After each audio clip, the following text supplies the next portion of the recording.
dictates. What it is food for thought. I'm just going to throw a whole bunch of ideas on the table. And you can look at it as a banquet table of ideas and choose whatever you want to believe in and whatever you want to reject. None of it is forced on you, and you just take what you agree with and then reject what you disagree. Now, that being said, it is a little bit of a stretch when you think of what David said. That I have been trained as a diplomat, I've trained as a businessman, etc. Ran some businesses. And suddenly, or not suddenly, gradually, here I am, the head of a spiritual foundation located here in Canmore. Now, how in the world did I get from there to here? And it starts off when I was a businessman in running a very lucrative trading company in Hong Kong and Macau. And things were going along okay. And all of a sudden I get this call in the morning announcing that my mother had passed away.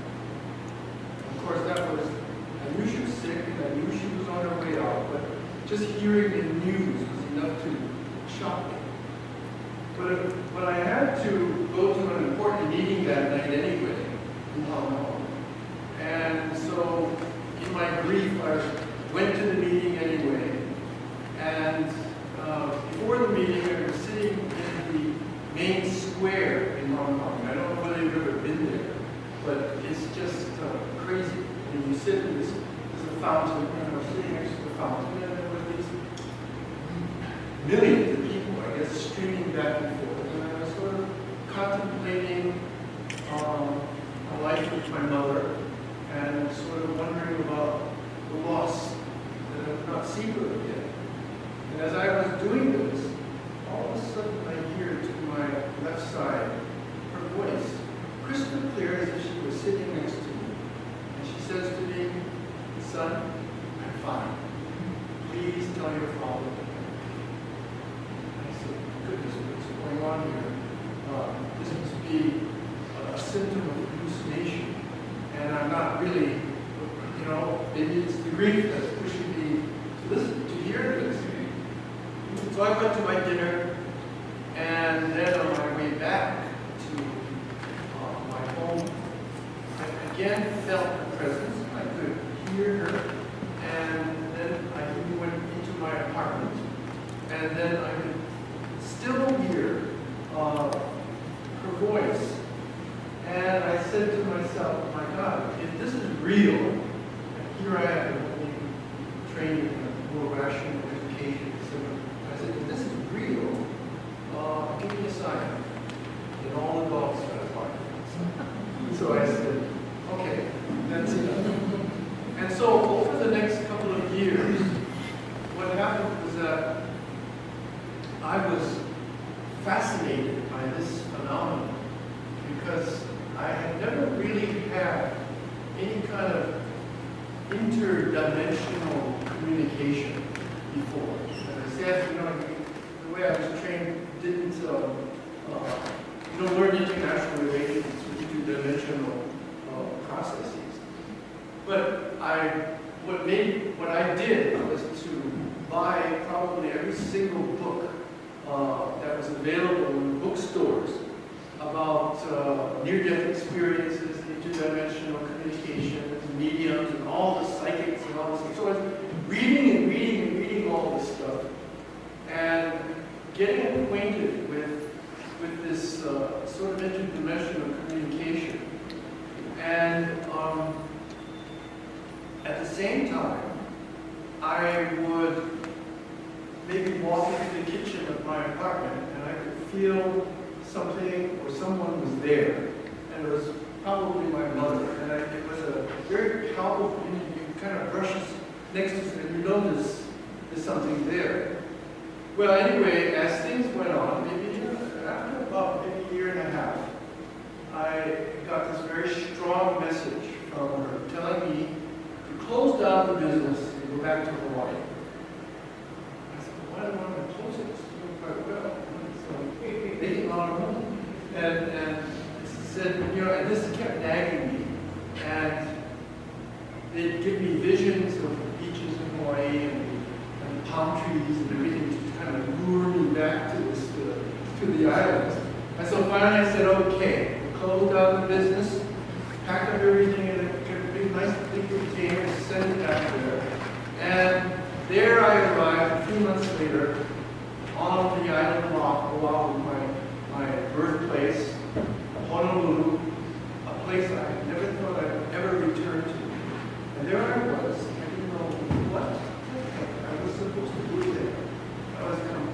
I mean, that probably was a period of my life where I was completely lost. I did not know where I was going. All I know is I was back home. Then, slowly as things sort of came about, I met a psychic, and she said, and I had a meeting with her, and she said, my God, this is the first time this has ever happened to me, but I see two masters, one the Master Moria, the other one the Master Saint Germain coming through. And I said, who are they? I had absolutely no idea who these people were. And she sort of explained it, that they were ascended masters, etc. So it was interesting. And I did a little bit more, research on it, not much. And then she said, look, I want you to meet this medium, a fantastic person in Honolulu, one of the foremost trance mediums. And come to the meeting with me, it's a free meeting, and see what you think. So I went to the meeting, and it was a group like this. And the medium was sitting in the front, and he was saying, oh, I've got a message for you. Oh, I've got a message for you. And he was sort of pulling messages from different guides and giving these people relatively intimate information. And I was listening to it. And I was saying, maybe he's making it all up, or maybe it's true, I don't know. And then all of a sudden, he says, oh, my guy wants to come through. And it's a man called Sir Arthur Conan Doyle, the author of the Sherlock Holmes series. And I said, okay, let's see what happens. And I'm sitting there, and I watched him, and I watched this. He was sitting there, and as this spirit took over his body, the whole face changed, and out comes this clipped British accent of the 19th century, and speaking in that manner. And I said, this medium must really be good trained in different accents, in different color of the times, or he's for real.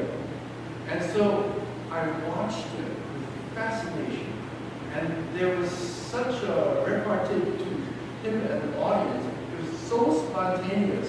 I said this guy is really good, as I said, good actor or fake. And so I told my friend after the session, I said, look, I don't know what to say. All I can say is that I was impressed, and I can't really tell whether this is real or not. And she says, well, the only way you're going to find out is to make an appointment with this medium and see what happens. That I did, and the next week I had a private appointment with this medium. His name was also Mark Hartford. And we started the session together, and he read my astrological chart, did this, and he sort of chatted, and he was trying to get to know me, and I was trying to get to know him. And it's sort of like a mundane conversation, and all of a sudden he said, look, I think Sir Arthur wants to come in and talk to you.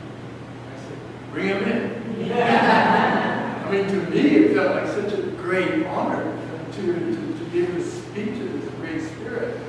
In any case, I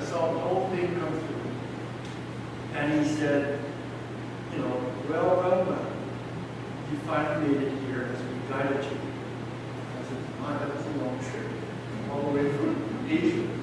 And he said, in summary, what he told me, and it just knocked me over because I didn't know what to do with this information. He said that I would be a spokesman for the Master Saint Germain. And of course, at that point, I hardly knew who Master Saint Germain was.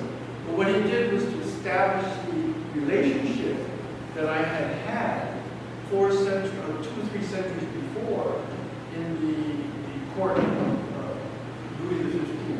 Apparently, I was a student here, in France and whatever.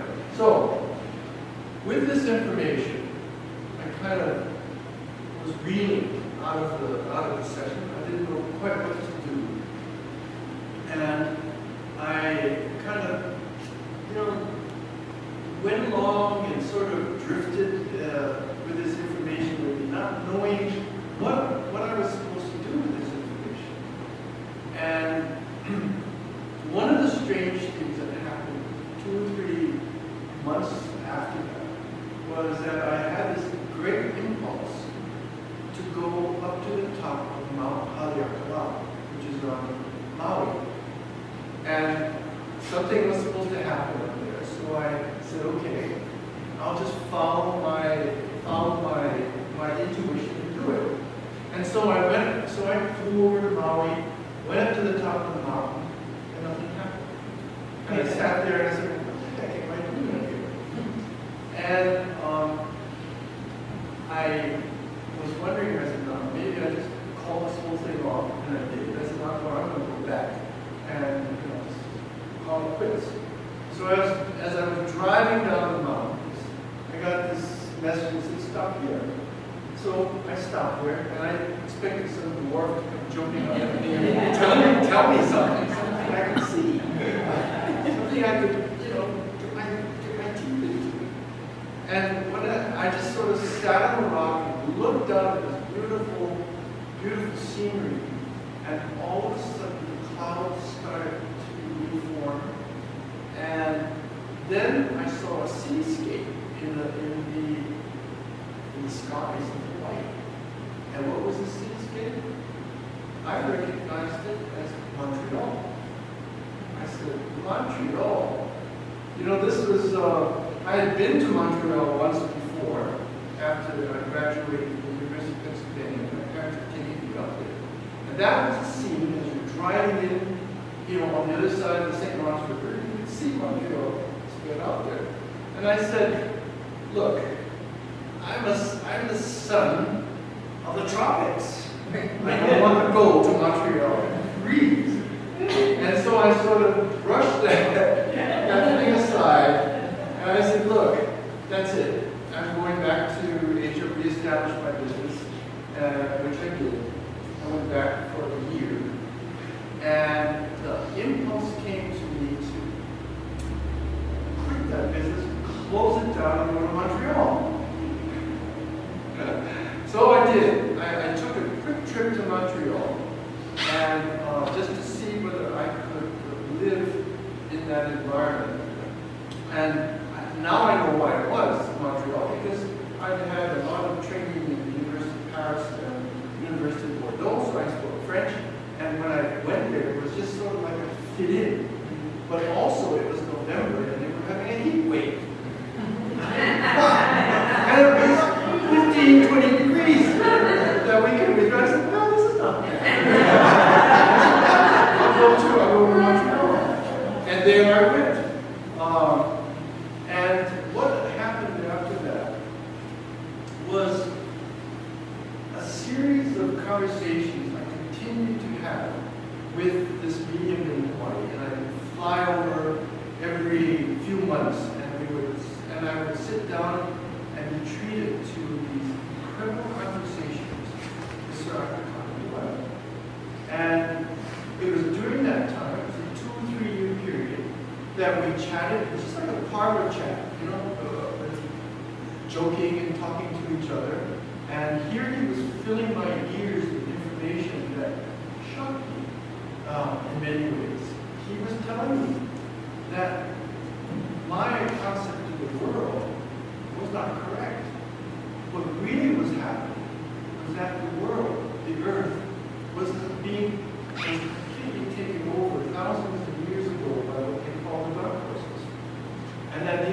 dark forces have been in power and were still in power.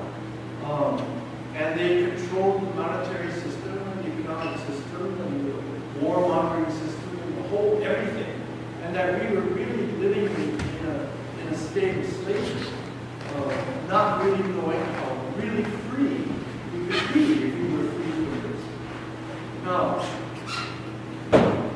I sort of sat there in awe of what was happening. And then he said, well, before you came into the incarnation, let me tell you that you promised to write a book about this. And I said, duh. What? And actually, so I finally consented, and I said, okay, I'll write this book. And, he says, you better watch out, a little bit, because we don't want you to get rubbed up in the early days of your mission. So, do your protection and everything. So I did publish that book, and that's volume 1 that we have here, which exposes. This is what the spiritual hierarchy decided to do at that moment, that was in the early 2000s, to expose once and for all the phenomenon of the dark forces and their control of the earth. But what this knowledge of the dark forces coincided with was also a cosmic event that's happening at this very moment, or at that time. It was the beginning of 2000. And then I was told that we were coming to the end of a 26,000-year cycle. And during the end, and they had been preparing for this for over 400 years, and they could see that the transition into that final stage of this 26,000-year cosmic cycle was where we were today. In fact, he said I was told by Sarath as well as some of the masters, because at this point in time, I was slowly beginning to establish communication with Master Saint Germain and with Canmore. So there was this information I was getting from Sarath, and it was being verified by his other communication. So, come the end of the cycle, which we are in, which would end in around the period of this year, 2012.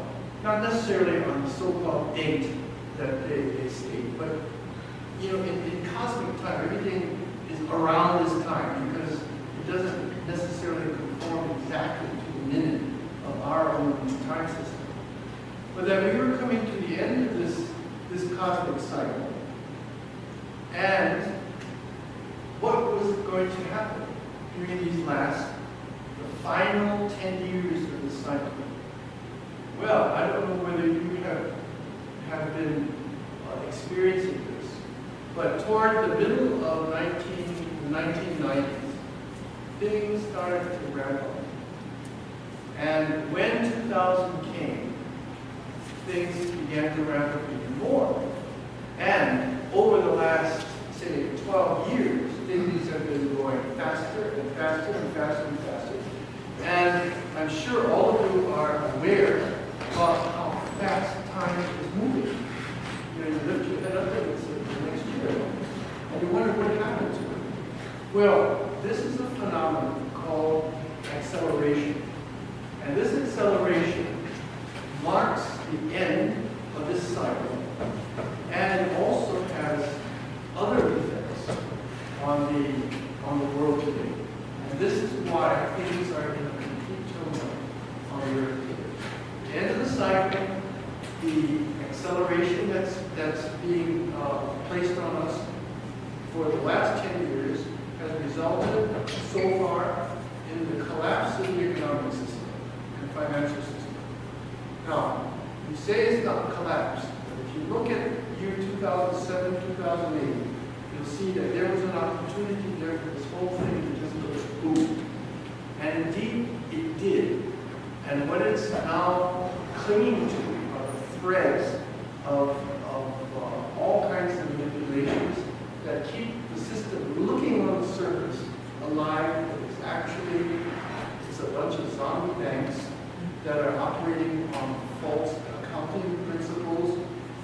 whole mess of dishonesty.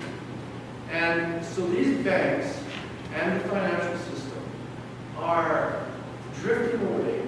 Humanity had the opportunity at that point, 2007, 2008, to get rid of all this stuff. But instead, everybody wants to keep it. I'll give you an example. Look at the riots that you see in Greece and the riots you see in Italy and other places in Europe. These are not riots of revolution. These are people who want to keep the system.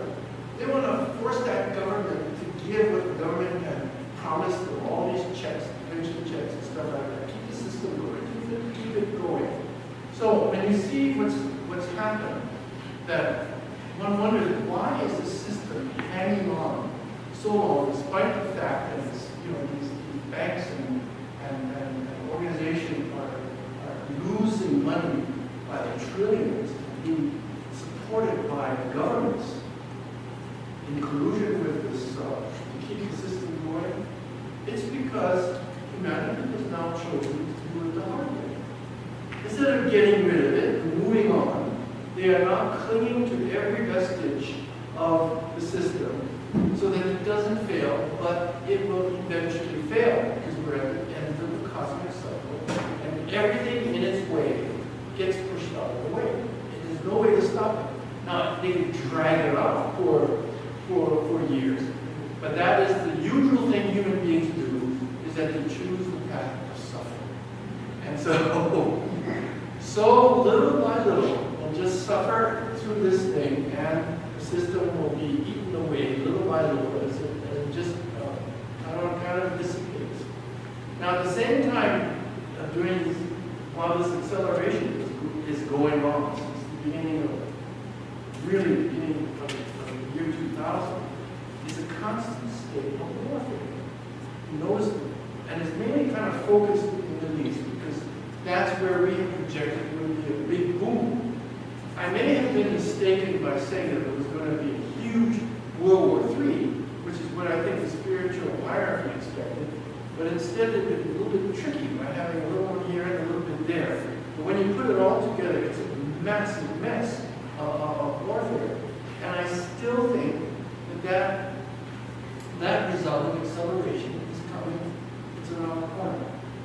They wouldn't be moving aircraft carriers and all these assets into the Persian Gulf and around that area if something were not really going to explode like that. So that's the second thing. The second result of acceleration. First is the falling of the economic and financial system. Second is all this war money. And the third is this whole series of earth changes that are happening right now. This year being the hottest year that's ever been recorded. Earthquakes and look at Hurricane Sandy. Just went right for Wall Street. I don't know whether you noticed, but it just went right for Wall Street and flooded the Federal Reserve Bank and all the other institutions of the dark forces. But you have these earth changes that are getting worse and worse every year. And eventually, what this whole acceleration and earth movements will result in is a massive flood of the earth. And this is going to come, I think, within your lifetime. And this flood will be somewhere around 60 meters high, all along the coastal areas. And so you're going to have the inundation of major cities around the world as this flood starts to rise, or the sea levels rise. And this is all being caused by the breaking off of huge glaciers in Antarctica and in the North Pole. And as they fall into the sea, displacement causes the seas to go up. So here in Canmore, of course, you can live in bliss because you're not touched by all this stuff, and at least by the earth changes. But you are touched by the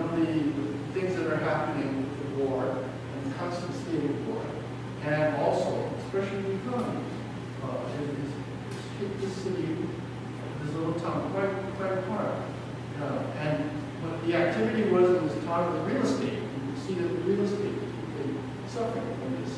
And it's going to get worse as time goes on. But at the same time this is happening, and we're sort of coming to the official end of this end of cycle, which is this year. And many people predict, oh, it's December 21st, this is going to happen. Spaceships are going to come and save some of you, and this is, all this kind of stuff going on. What's going to happen instead, and I don't know whether you've felt it so far, is the even extra ramping up of the vibrations.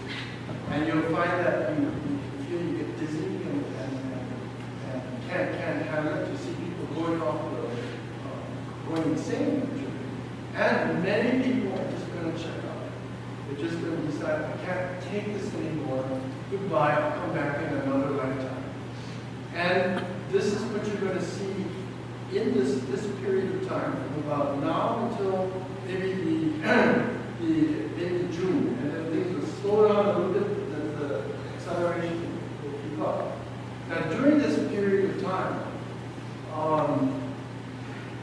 everybody is going to have to do what needs to be done to maintain control of their mind. Because if you can do all the survival things by putting aside grains and food and stuff, and that's what you have to do also. These things the acceleration will crack the whole derivative market. I don't know whether you understand this derivatives, but those are in the derivative market. They have instruments that a lot of the transportation companies buy to assure certain prices in gasoline, et cetera, et cetera, et cetera. So when this whole derivative market starts to, and it's already started, starts to go, starts to collapse, you're going to have breaks in the distribution system. And therefore, you're walking to Safeway, but even the shelves will be empty. And you run over to Sobeys, and it's going to do the same thing. So these things, you have to sort of plan for in the future that may go through a period of disruption of the distribution system. But the main thing, as I was stating, was that you must gain control of your mind and be able to keep a stable, stable lifestyle as people around you may be, drawn into this whole chaotic mess. Now, the hierarchy, the spiritual hierarchy, and even the black hierarchy, knew about this transition period. Well, they've known about it for years, and the dark forces have prepared well for it. But the spiritual hierarchy decided something else. This period of transition is the same sort of period that we found Atlantis. When Atlantis was, just before Atlantis was sunk, the technological level of people, as well as the spiritual development of people in Atlantis, were generally about the same as they are today on Earth. Now, they said, what hope is there for the human beings on this Earth during this transition period? So, are we going to have to press the button again and sink this organization or this civilization? And they decided a few hundred years ago, let's try something else. And what was the strategy? The strategy was to flood the earth with high-level souls that would volunteer to come on earth to bear light during this period of transition. So comes the word lightbearers. And so what they did was to ask for volunteers among the high spirits. And these are people that have been great contributors to the civilization, scientists and writers and philosophers that no longer needed to come back on earth to incarnate. And so they asked for volunteers. How many of you want to come back on Earth and help these poor people through this dark and tumultuous period of time? And by doing so, however, when you come back in the incarnation, you're going to have to sacrifice your path, your spiritual path, and you may even go backward, and may have to reincarnate after that to make up for this. And everybody just, I don't want to do it. And they said, well, we can't take all of them, but we'll take 1 out of 3. And so the karmic board went through all these volunteers and chose 1 out of 3. And I'm sure that probably all of you here in this room are probably one of those 1 out of 3s that came into incarnation during this period of time to be able to help humanity during this period of great turmoil. And that was the new strategy of the light bearer, the bearer of light. Now, what's happened in the meantime is that these light bearers, as they incarnate into the flesh, sort of lost their way. A lot of them lost their way because when you're born into the flesh, you're born blind. You know nothing of what you promised to do, except that there is inside a little urge in your heart that, you know, what I'm doing perhaps is not the right thing, but many were waylaid into this, that, wrong professions, or bad marriages, relationships, and everything, just to sort of mislead them.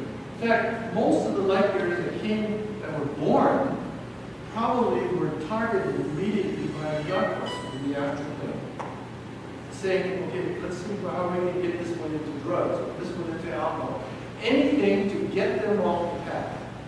And many have survived, many have not. Many are out there, you know, sort of lost. And many are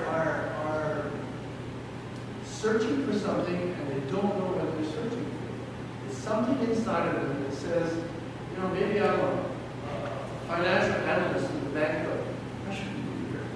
I should be doing something else. I remember one audience in the Philippines, I asked, how many of you think you should be doing something else? Everybody raised their hands. So, my great hope, of course, when I see this and see the situation, is that somehow the events of today and the events of tomorrow are going to be so compelling as to force these people to go back to their original soul plans of why they came here, to get them back on track, so that we can move on with the strategy of the spiritual hierarchy and move humanity into the new age. Now, that being said, as you know, some of you have a very clear idea of what your soul mission is, but I say that two things of being able to survive this period of time is to control your mind and to know where you're going. Two very important things. And how do you control your mind? You control it through meditation. Now, how many of you meditate? You look like you all do somehow. How many have trouble meditating? That'll come about. I'll tell you about that later. And how many of you have a fairly clear idea of what your soul plan is? Wow, that isn't pretty good. Usually there's no hands that go up. Well, anyway, it's through meditation that you find your soul plan. And what we've prepared is a little booklet for everybody here, finding your soul plan, your soul mission. And in the back of this, there are 4 methods of meditation which you can follow. And this is all on our website also. To try to get into contact with your soul. Because the only way you're going to find out your soul mission is to contact your soul. Don't rely on psychics or mediums, because if you can't access your own soul, how can they? So rely on yourself, go go into yourself and follow a couple, whatever method that is comfortable for you. So now we find ourselves at the end of 2012. Official end of the cycle, but as I said, humanity has now decided that it's going to drag it out as long as possible. The cosmic cycles don't wait, see? The new cycle is going to start. The new cycle is not going to wait for humanity. And so what it's doing now, the new cycle is starting to come in and will start and create even greater vibrations as it comes in and crosses the path of the old cycle. And boom. So you're going to have a little bit of conflict. But what happens here? What are the positive things that result from this entry of the new cycle?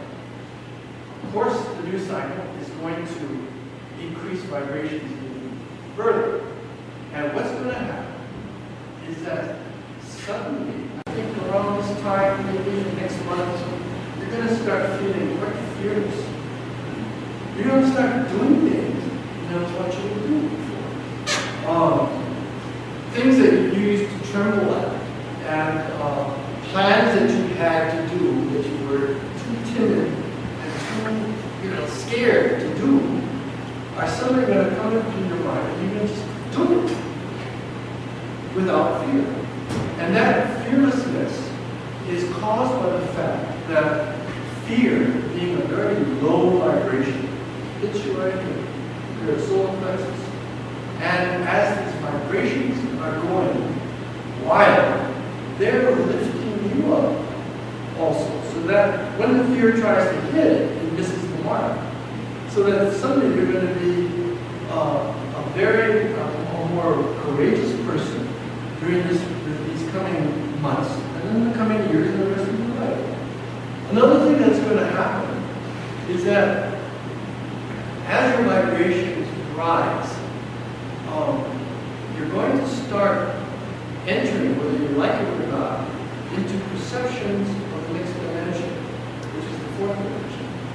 Not the fifth, it's the fourth dimension.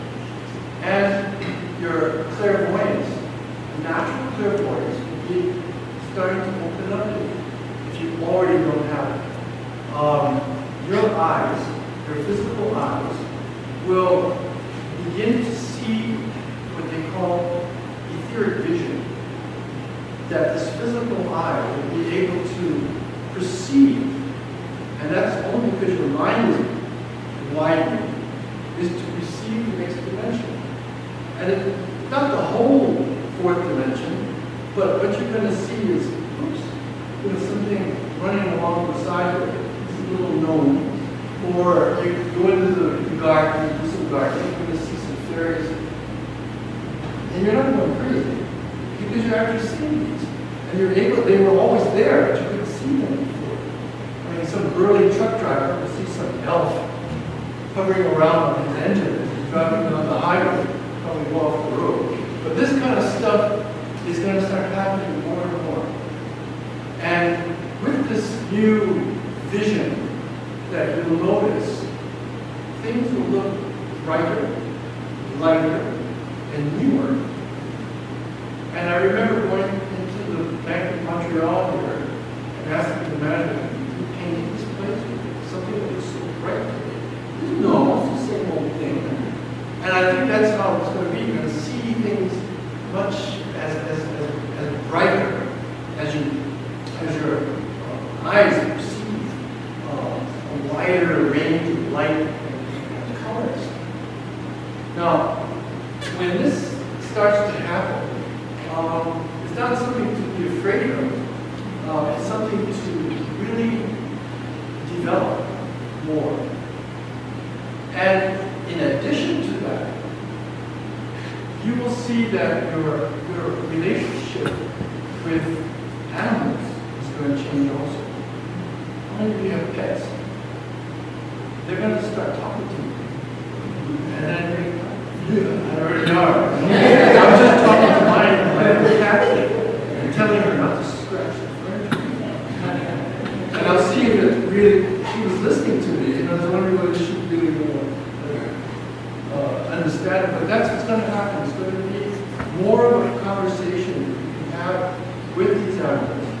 And, you know, you have a bird that flies into your house or on a little perch outside of the window, and the bird will be chirping and telling you something, some little message that somebody has sent to you. It's going to be this kind of communication that's going to develop more and more between the human kingdom, the fourth kingdom, and the third, the animal kingdom. And this kind of information, you're expanding your communication with animals as well as with the elementals and the little fairies and gnomes and dwarfs and whatever that are around you. And believe me, they're here. I see them sometimes in the trees, kind of looking at me. And if you really concentrate more and more, you'll see that these elements of the fourth dimension are there. When you start perceiving that,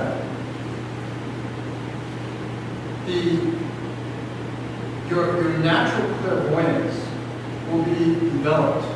Therefore, your relationships with people are going to change because you can see more into what that person is about. And I think one of the things is you're going to be able to see more clearly the divinity in every person.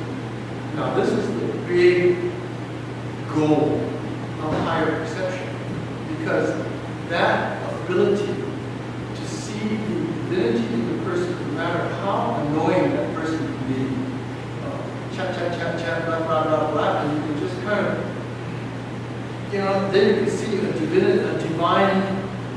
divine soul there, no matter how annoying it is. That's going to be the basis where we're going in the new age. That is the new age, soul-based culture that's going to develop. That everybody will be led by, not by governments, not by schools, not by this, led by their souls. And somehow those souls are all going to be together in some kind of divine plan, so everybody kind of works in cooperation with each other. And if that can be developed at this stage, it would be wonderful, because the soul is, in and of itself, a balanced entity. And I don't know whether we can discuss with the soul. Do you know what the soul is? Briefly, this is the most important thing. The soul is a spark of light that comes from the sun. The sun, despite what all the religions have told us, is your God in this solar system. And I tell you why. Because if I switched off the sun, all the things would disappear. And if I switch it on, that's what I catch. So it's as simple as that. That's the sun god. And that's the sun god everybody's been worshiping for centuries, except when theology got into the picture. Now, that sun sends off a little spark into the universe that becomes what they call a monad, and that monad is you. And it lodges itself in the middle of your brain called the pineal gland, and that becomes your soul. So that soul is the spark of the sun god. And in that little spark in the middle of your head is the whole plan of what you're all about and what you're supposed to be doing. And what you're supposed to be doing is incarnated into this world in different lifetimes. And it all kind of folds together over a lifetime. This personal plan unfolds and it becomes part of a major plan and a greater plan. And so that's where you belong in the whole system. Does that make sense?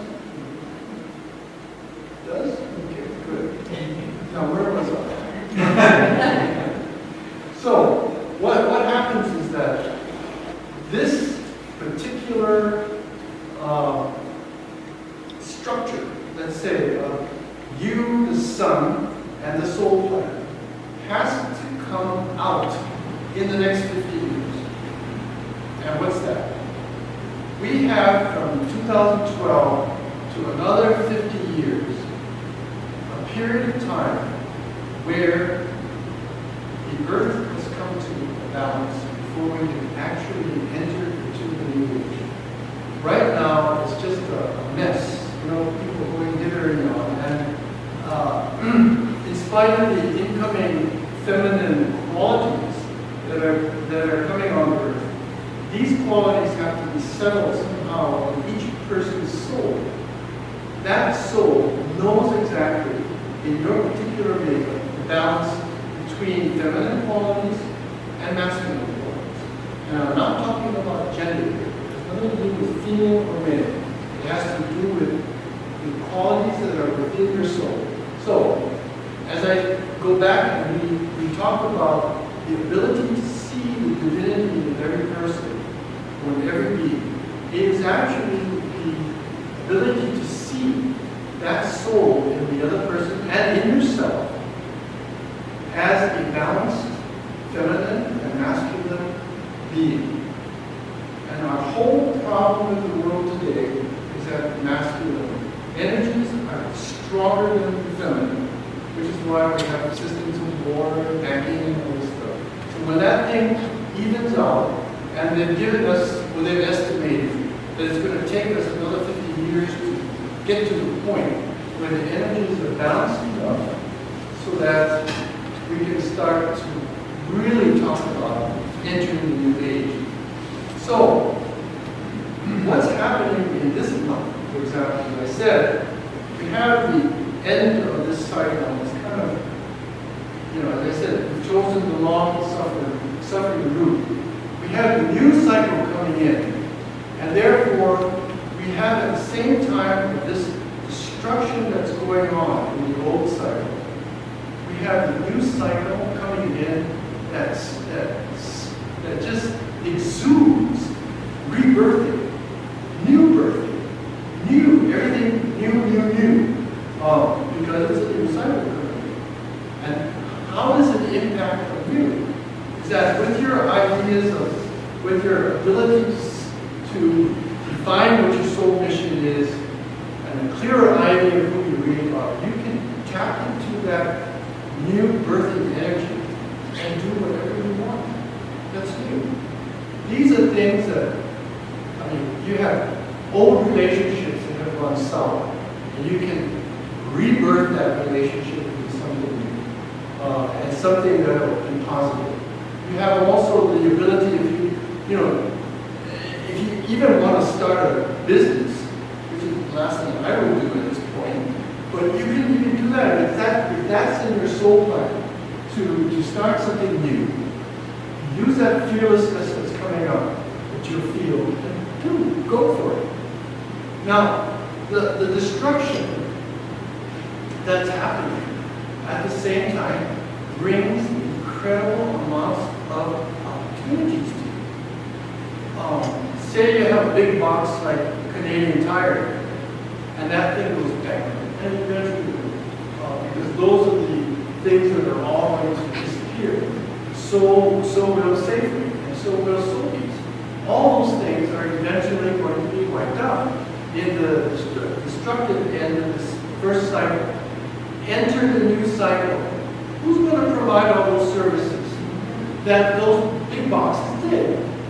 You can. I mean, there are just incredible amounts of opportunities that will come up. And these are the things, instead of bemoaning the fact that you see these big organizations failing, you should be clapping your hands, because what that does is it opens up opportunities by the thousands of millions that people can get in there and be independent and set up businesses or provide services. Now, what happens is you need a change of mentality. In this new cycle that's coming in, this new birthing cycle, you have to be able to recognize the opportunities. Say, for example, you have an empty lot in the city, and it's just full of cans and stuff like that. You can look at it as just You can walk by it, another person will walk by and say, this is a perfect place for a store that I can go to. Another one will come by with the oh, I can put a little shopping center. It's just a matter of how you look at things. And as light bearers, this should be even easier because you're more sensitive to the new birthing ideas that are flowing in at this point. You're going to see these opportunities. And because it is the energy right now of start something, get moving on something, whatever you choose to do, and you lock into these energies, you'll do it. And you can do it. It will be much easier. Now, talking about easier things, in addition to that, your meditations will be very easy. Not really simple, but much easier and less of a struggle than they have been up to now. And that sort of, again, you have this kind of easing up of all the obstacles that have kind of blocked you in this past civilization. And of course, hopefully the easing of the meditations will enable you to sort of contact your own soul and your own soul plan, and hopefully get you moving on the path of a enlightened lifetime that lies ahead. It's not doom and gloom. It's something that you have to just lock into and flow with as your energies come. Are there any questions?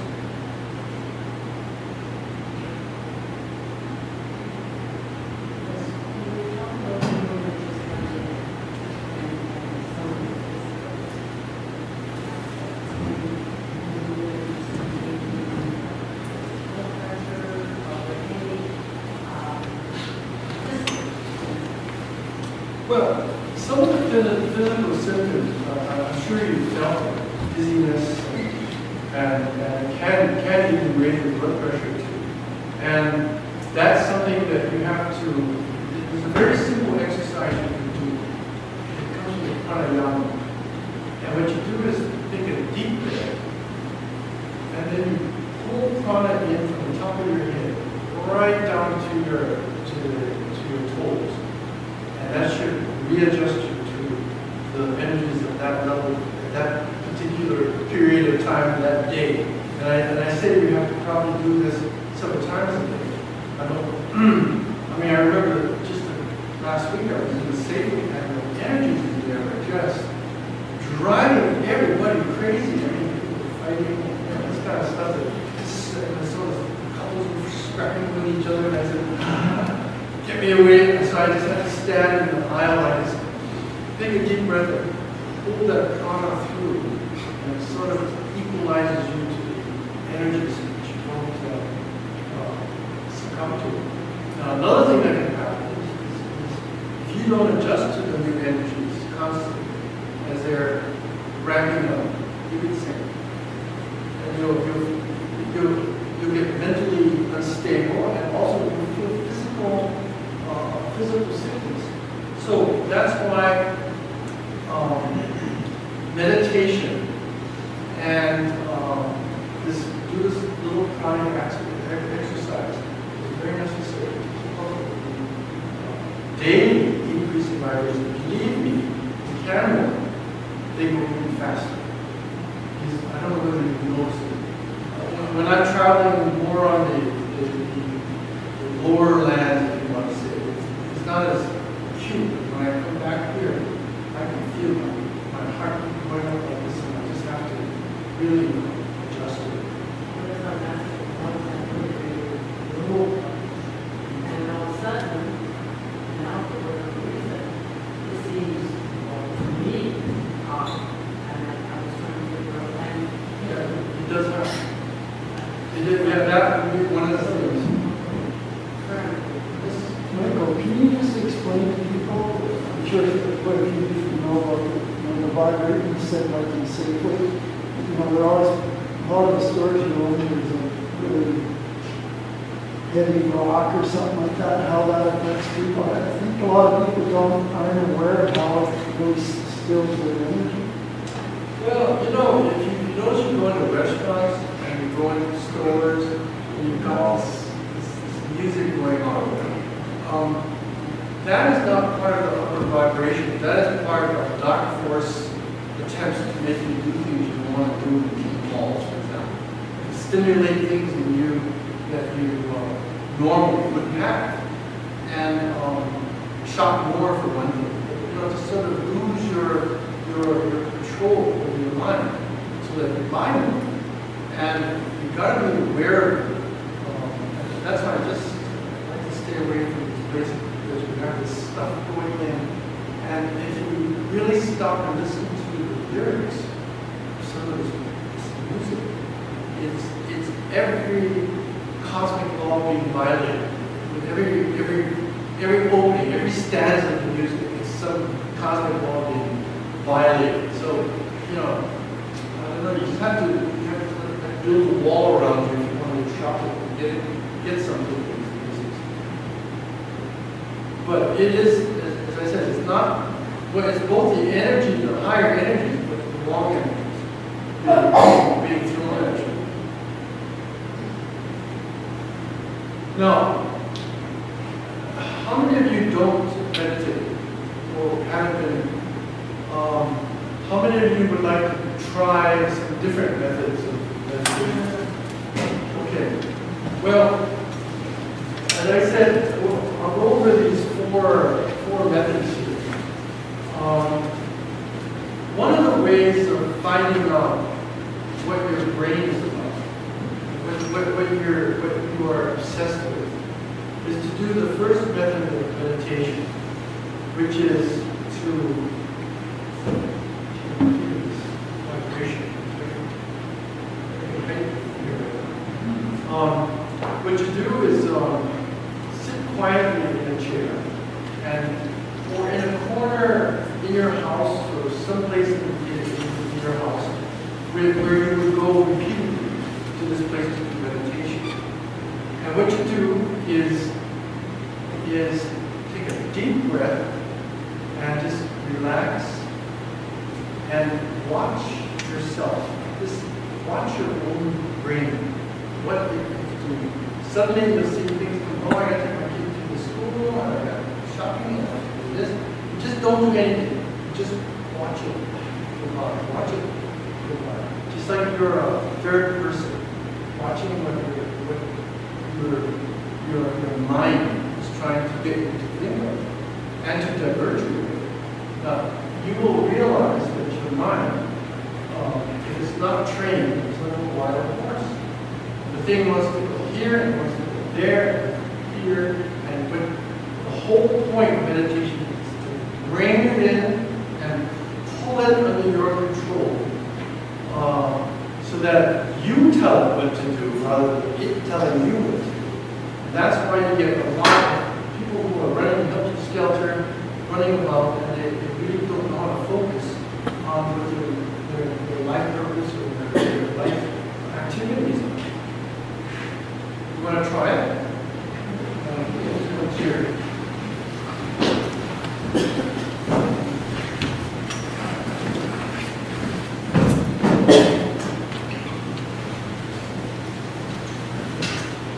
So take a deep breath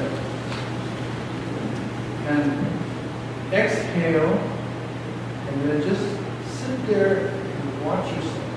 Watch your mind. So I don't know whether you've experienced it. You see how your mind wants to go here and there and everywhere.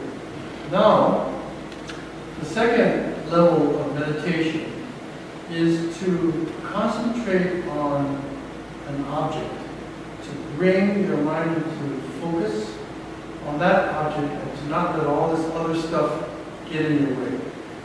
And that, maybe we can just, what can we focus on? Why don't we focus on this plant? Okay? And just kind of focus on it as much as you can. Any kind of interference that comes in, you just brush it aside and Continue to focus on it. Doesn't matter if the kid has to go to school, doesn't matter all that, just fix your mind on it. Okay? Just deep breath again. Just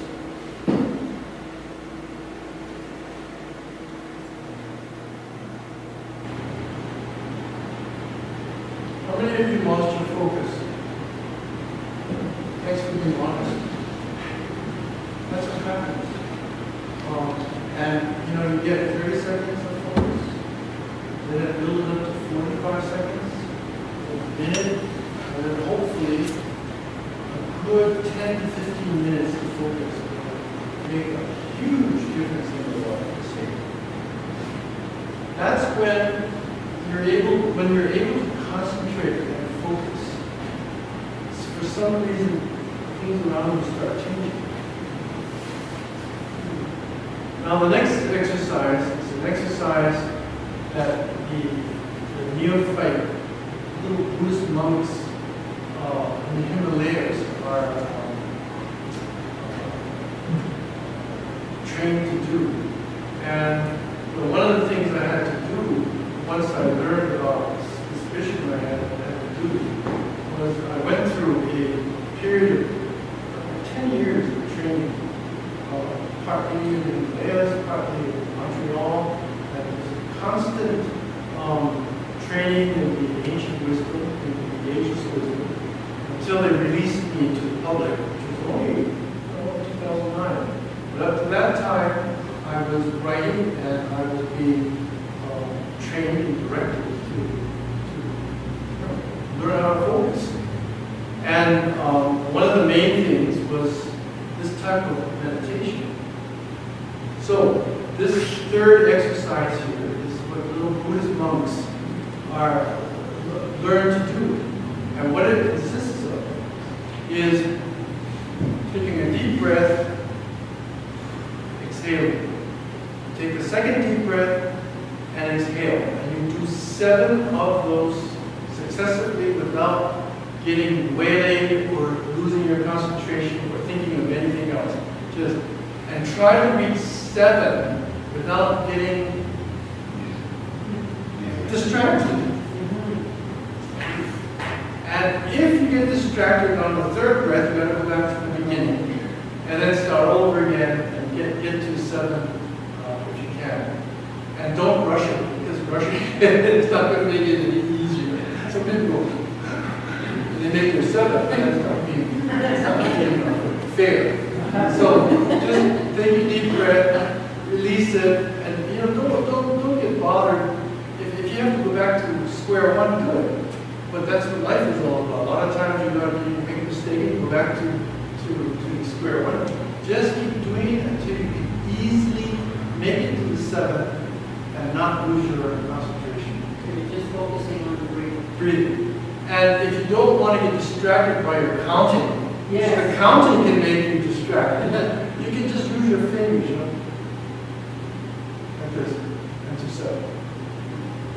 So let's give it a little try, and then we'll move on to the really one, the tough one, which is the 4th one.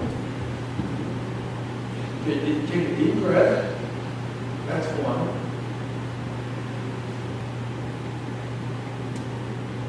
So how did you do it? Okay, keep at it until you do it. That's it, room. I only got to 3. Sometimes you may have to sing when you're distracted. Okay, now what this is all building up to is what we call the in-breath meditation method. And the whole purpose of the in-breath meditation method is to get you to take that long journey into soul contact. Contact your soul, so that once you contact your soul starts transmitting to you what you should be doing, which is your soul path. And get you back, or get you on track to what your whole life purpose on earth is about. And I think it's a very important thing to be able to contact your soul and then fuse it with your body. which is called soul liberation.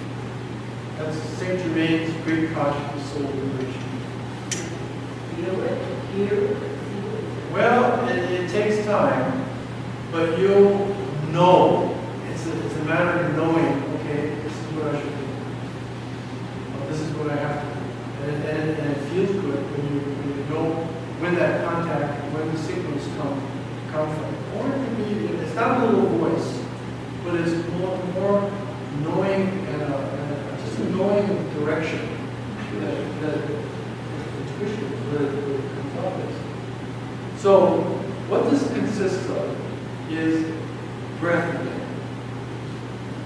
Gathering up your aura like this, and then you imagine it to go down the crown chakra of your head, right down your spine. And it will not want to go down the spine at the beginning. The spine here is called, is a personal dimensional portal. But it doesn't send you into your own inner world, which is joined up with the rest of the universe somehow. So when you get yourself up like this, go down into your spine. You'll feel this resistance. No, I don't want to go. I don't want to go. I don't want to. And the way you force it in there, it's just like do your breath. You go. Until you get in. And then you get to the point where this forcing is no longer needed. You just go whoop, right into your inner world, and then you're on your way. But in the beginning, it's a little bit of forcing. And what Sir Arthur says, it's sort of like the salmon making their way up the stream, going upstream to lay their eggs. It's that kind of will to keep forcing yourself to go up, up, up, up. This, you're forcing yourself to go in. And this may take a while to do, unless you're experienced already in another form of meditation. It may be easier for you. Yes? So, are you forcing it down? Into your spine. Down the spine on the in-breath? Well, I do it on the out-breath. On the out-breath. But you can do it on the in-breath. See, when I do it on the out-breath, I take a deep breath, and I exhale like this, creating a vacuum. And I imagine myself on this elevator going down into my spine, and I take it, and then create another vacuum, and the elevator falls even further like this. And finally, you're in your inner world. You can do it that way too. Or with each breath, you can push it in, and then either way, whichever works for you. And I can tell you, it may take weeks before you achieve a sense of getting there.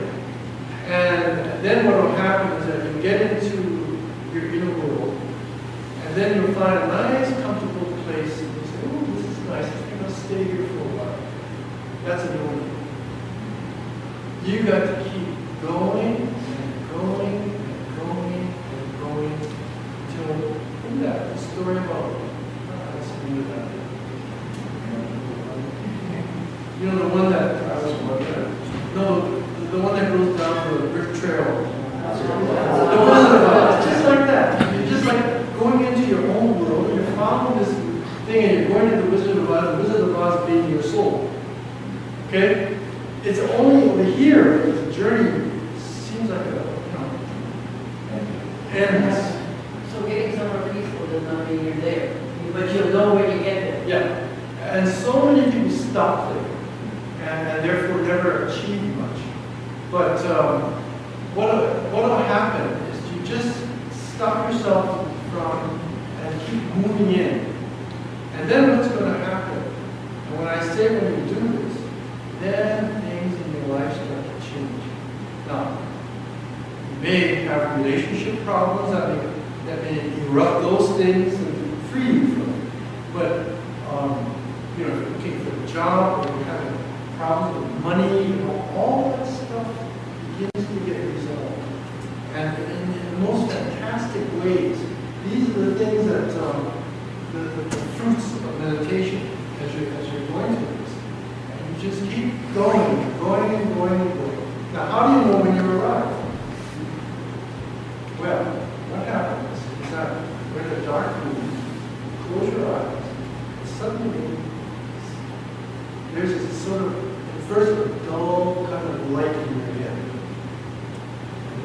you know you are in the vicinity of this spark of the sun in your head. And then as you keep pursuing in on a daily basis, then you close your eyes and then there's this bright light. And that means that you really are in the vicinity of your own soul. And that's the indication that you're beginning to fuse your physical personality with this soul. Then you become the soul-infused personality. You become, that's what they want to achieve in the new age. They want all these soul-infused personalities to be wandering around and creating new civilization. But we can start now, before the rest of the world is engaged in these things, and you can teach the rest of the world. But that's what you achieve. That soul-infused personality puts you on track. Your soul mission becomes very clear. And it's not only telling you, oh, you should do this and this. What happens is that into your universe comes the resources that you need to do this. In any plan, I don't know whether any of you have planned things, you always have a budget for the plan. And the budget says, okay, to accomplish this, you do this and this and this and this. So does your soul plan. It has a budget.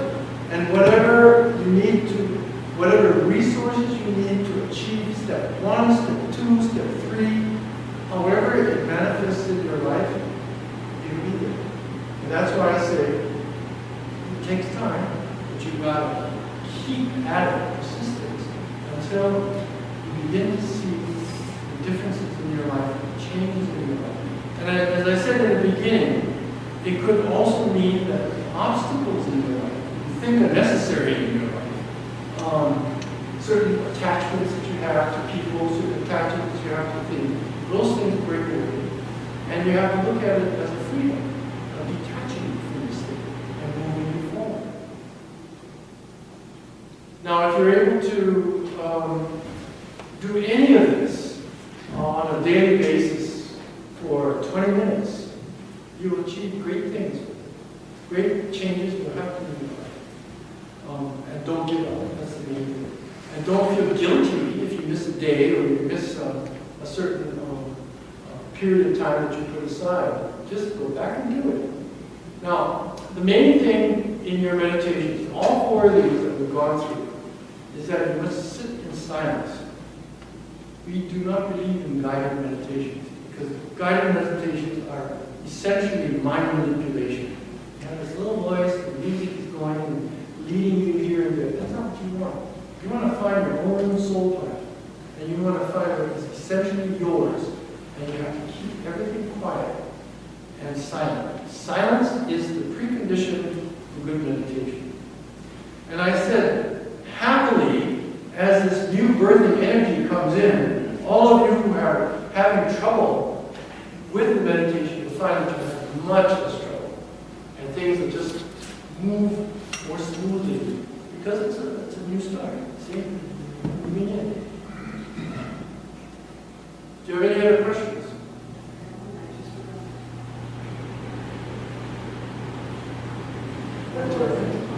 I've been checking on quantum physics lately, and I was just wondering if that's anything you've ever looked into, or how to understand something that I saw was that this guy named Greg Drayton, he's a scientist who also has studied the Dead Sea Scrolls and stuff like that. Basically, like how Jesus became who he was, like what was lost in those books and stuff. And he was explaining that there's these 2 satellites that monitor the magnetic field of the Earth, and that in 2001 there was these huge spikes in readings, and they couldn't figure out why the magnetic field was out of whack. And through research, they were able to actually determine that 15 minutes after the first attack on the World Trade Center, that as the world was subjected to that same thing and all kind of fell into the same motion, that our own motion, has control of the magnetic field.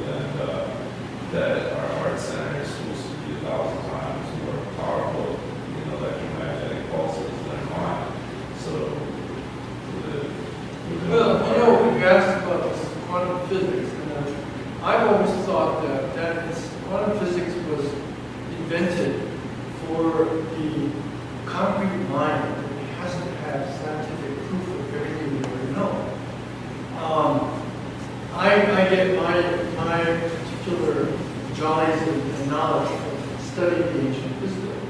And what quantum physics does is to prove certain things that we've already known, we've known for centuries in the ancient wisdom. And if that's what makes people believe in this stuff, so be it. Then that is it's a valid way of getting to the truth of things and understanding how the universe works and broadening your consciousness to be able to understand the universe.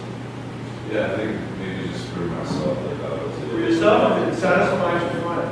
Because it does all, everything ends up driving, like, what you talk about. But I mean, I've been to lectures and I've seen this person just go all these things. I knew that, but that I just came from a different perspective, from a different angle. Yes. Fall asleep when you're there. Well, nobody can meditate for you. No, I know that, but I mean, you know, And if you fall asleep, then yeah, if you fall asleep, you gotta handle that. Sit up straight. You still fall asleep when you're sitting up straight? yeah. I'm in the lower position. Yeah, okay. Well. Well, Right here. yeah, but do you wake up? Yeah. Yeah, let's resume. Just continue. Or open the window and have some cold air. But these are all the common problems of meditation. Falling asleep is one of the main things. But sometimes, when I fall asleep and I find that I go even deeper. And I wake up and I say, God, where have I been? Some even deeper projection. So don't be too rough on yourself. Just wake up and resume. So can I ask why you chose? Well, I chose to live in this area because the spiritual hierarchy informed me that the place of Lake Louise is the dimensional portal for the Great One of Brotherhood of Light. And to be in this region here to benefit from this pouring down of energies on the earth. And it is also been designated west of, what is it, Route 22?